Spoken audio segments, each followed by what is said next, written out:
YCP గెలిస్తే ముగ్గురు TDP మాత్రమే గెలవడం జరిగింది. ఆ ముగ్గురుతో ఏ విధంగా చైర్మన్ని ఎలక్ట్ అవుతారు? కనీసం చైర్మన్ క్యాండిడేట్ కూడా తెలుగుదేశం పార్టీలో గెలిచిన వ్యక్తి కాదు.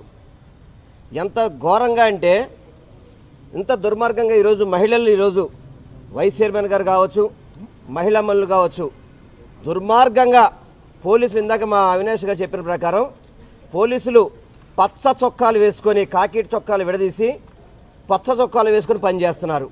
ఎందుకంటే ఈరోజు కౌన్సిల్కి మా కౌన్సిలర్ గారు నిర్మలా గారు వెళ్తే పోలీసులంతా కూడా ఆమెను చుట్టుముట్టి ఆ మెళ్ళ ఉన్న కండవాన్ని వైసీపీ కండవాన్ని తీసుకెళ్లి చెట్లలో మీద పడేసి డిఎస్పీ సంథింగ్ అతని పేరు ప్రసాద్ బాబు గారు అనుకుంటాను, ప్రసాదరావు ఆయన డైరెక్ట్గా ఆమెను బలవంతంగా అక్కడున్న మహిళా కానిస్టేబుల్ కావచ్చు ఇతరుల ద్వారా ఆమెని పక్కకి బలవంతంగా తీసుకెళ్ళిపోయి చాలా దుర్మార్గంగా నేను పోలీస్ కమిషనర్ గారిని ఒకటే ఇక్కడి నుంచి మీ ద్వారా కోరుకుంటున్నాను.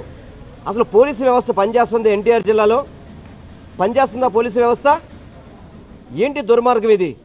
అంటే ఒక కౌన్సిలర్కి అంటే కౌన్సిలర్ అంటే ప్రజాప్రతినిధి వాళ్ళకి స్వచ్ఛందంగా ఓటేసే హక్కు లేకుండా ఏ విధంగా ఇంత దుర్మార్గంగా పనిచేస్తున్నారు. ఇప్పుడు మేము ఎన్నికల కమిషన్ గారు కలిసి ఆమె కూడా ఆశ్చర్యపోతున్నారు, ఇంత దుర్మార్గంగా వ్యవహరిస్తున్నారని చెప్పి ఆమె కూడా ఆశ్చర్యపోయే పరిస్థితి. వారికి అన్నింటి కూడా సీసీ ఫుటేజ్ సహా వివరాలన్నీ కూడా లిఖితపూర్వకంగా ఇవ్వడం జరిగింది.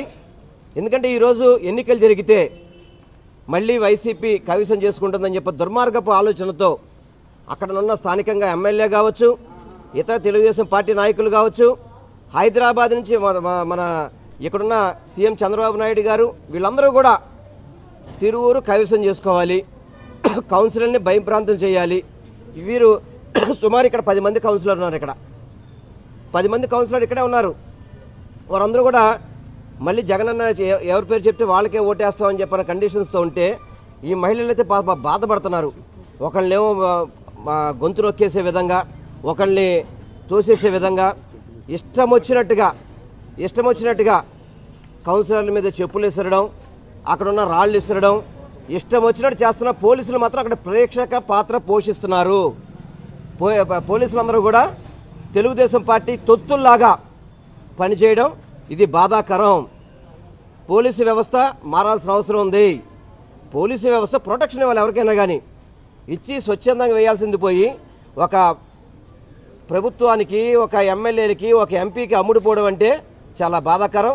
ఏదేమైనా కానీ మా కౌన్సిలర్లంతా కూడా ఇంత కష్టపడి ఎంత ఇబ్బందులు పడ్డా కానీ తిరువూరు కౌన్సిలర్లు 10 మంది, మళ్ళీ అదేవిధంగా తిరువూరులో ఉన్న ఇంకో కొంతమంది కౌన్సిలర్లు అంతా కూడా పార్టీకి నిలబడినందుకు ప్రత్యేకంగా వారందరికీ కూడా అభినందనలు తెలియపరుస్తున్నాను. ఎందుకంటే ఎంత కష్టపడినా వాళ్ళ మీద అనేక ఇబ్బందులు పెట్టారు, ఆర్థికంగా ప్రలోభాలు పెట్టారు, అనేక విధాలుగా వాళ్ళకి ప్రలోభాలు పెట్టినా కానీ మాకు జగన్మోహన్ రెడ్డి గారి నాయకత్వమే కావాలని చెప్పని ఈ నిలబడ్డ కౌన్సిలర్లందరికీ కూడా ప్రత్యేకంగా అభినందనలు తెలియపరచుకుంటూ తప్పకుండా రేపు ప్రజాస్వామ్యం కాపాడాలి, బాగుపడాలంటే స్వచ్ఛందంగా ఎన్నికలకి పోలీసు వ్యవస్థ పనిచేయాలి తప్ప ఒక పార్టీకో ఒక ప్రభుత్వానికో తొత్తులుగా పనిచేయడం పద్ధతి.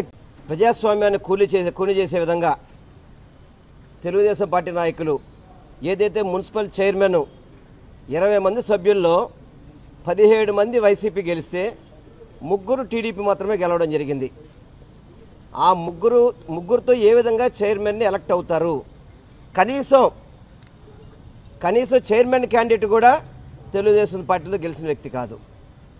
ఎంత ఘోరంగా అంటే ఇంత దుర్మార్గంగా ఈరోజు మహిళలు ఈరోజు వైస్ చైర్మన్ గారు కావచ్చు, మహిళా మనులు కావచ్చు, దుర్మార్గంగా పోలీసులు ఇందాక మా అవినాష్ గారు చెప్పిన ప్రకారం పోలీసులు పచ్చ చొక్కాలు వేసుకొని కాకిట్ చొక్కాలు విడదీసి పచ్చ చొక్కాలు వేసుకొని పనిచేస్తున్నారు.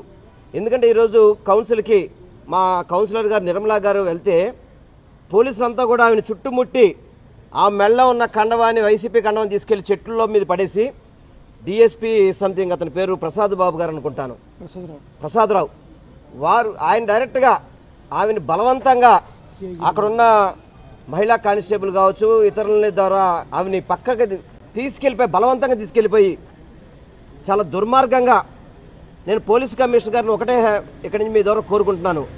అసలు పోలీసు వ్యవస్థ పనిచేస్తుంది ఎన్టీఆర్ జిల్లాలో? పనిచేస్తుందా పోలీసు వ్యవస్థ? ఏంటి దుర్మార్గం ఇది? అంటే ఒక కౌన్సిలర్కి అంటే కౌన్సిలర్ అంటే ప్రజాప్రతినిధి వాళ్ళకి స్వచ్ఛందంగా ఓటేసే హక్కు లేకుండా ఏ విధంగా ఇంత దుర్మార్గంగా పనిచేస్తున్నారు. ఇప్పుడు మేము ఎన్నికల కమిషన్ గారు కలిసి ఆమె కూడా ఆశ్చర్యపోతున్నారు, ఇంత దుర్మార్గంగా వ్యవహరిస్తున్నారని చెప్పి ఆమె కూడా ఆశ్చర్యపోయే పరిస్థితి. వారికి అన్నింటి కూడా సీసీ ఫుటేజ్ సహా వివరాలన్నీ కూడా లిఖితపూర్వకంగా ఇవ్వడం జరిగింది. ఎందుకంటే ఈరోజు ఎన్నికలు జరిగితే మళ్ళీ వైసీపీ కవిసం చేసుకుంటుందని చెప్పి దుర్మార్గపు ఆలోచనతో అక్కడ ఉన్న స్థానికంగా ఎమ్మెల్యే కావచ్చు, ఇతర తెలుగుదేశం పార్టీ నాయకులు కావచ్చు, హైదరాబాద్ నుంచి మన ఇక్కడున్న సీఎం చంద్రబాబు నాయుడు గారు వీళ్ళందరూ కూడా తిరువురు కైవసం చేసుకోవాలి, కౌన్సిలర్ని భయప్రాంతం చేయాలి. వీరు సుమారు ఇక్కడ 10 మంది కౌన్సిలర్ ఉన్నారు. ఇక్కడ 10 మంది కౌన్సిలర్ ఇక్కడే ఉన్నారు.